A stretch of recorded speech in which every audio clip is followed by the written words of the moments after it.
I think there is a lot of stability. There's a lot of common sense. We've learned from the previous recessions in terms of property development. And I think the developers who are controlling London particularly are doing it very wisely. So I think we're dropping space into the market at the right time, ready for the occupiers picking back up again. And I think the planners are being very supportive. I think we've gone through an area where we've all been fixated on iconic developments.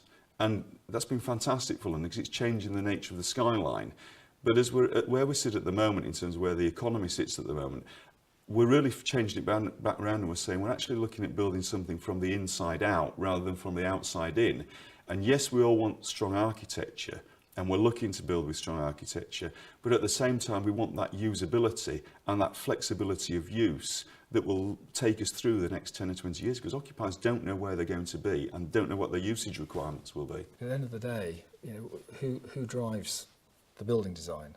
It's really the occupants rather than the investment class or the developer. Yes, they have a large say in it, but at the end of the day, they need a happy tenant. Well, it's quite interesting because I think 20 years ago, people were talking about the death of the office.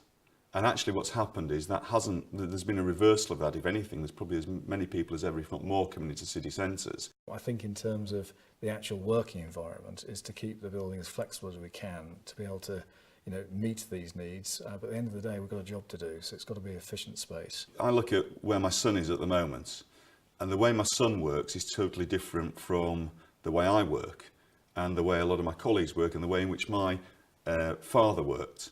The change in generations will affect changing work patterns. And if you're looking at where the office will be in 20 years' time, people who are 15 today will be 35 in 20 years' time. They're going to be the next business leaders.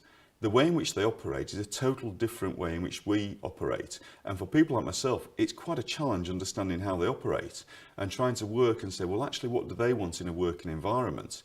If I look at the way in which the youths of today operate, they need a mobile phone and a laptop, and they're very, very portable as individuals. I think in terms of wireless technology, it's come on leaps and bounds. I don't connect my laptop anymore. It's put on my workstation.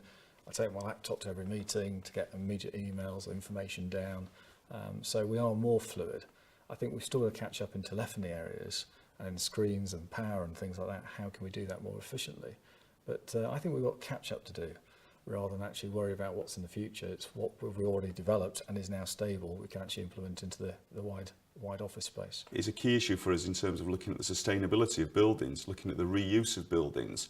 And I think that's something that everybody's now focused upon, and it's got to be a driver for business, for the property development world going forward from here.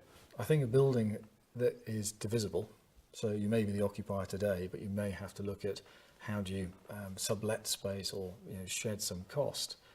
So I think always divisibility, and I think an exit strategy from a building is becoming more important than the actual going in position. If I can be delivering buildings today and find that they still have a marketplace in 20, 30 years' time, they may need adapting, refurbishment and so forth, but finding that the fundamental principles that we've developed today are right for 20, 30 years' time, we can all look around and say we've done our job well.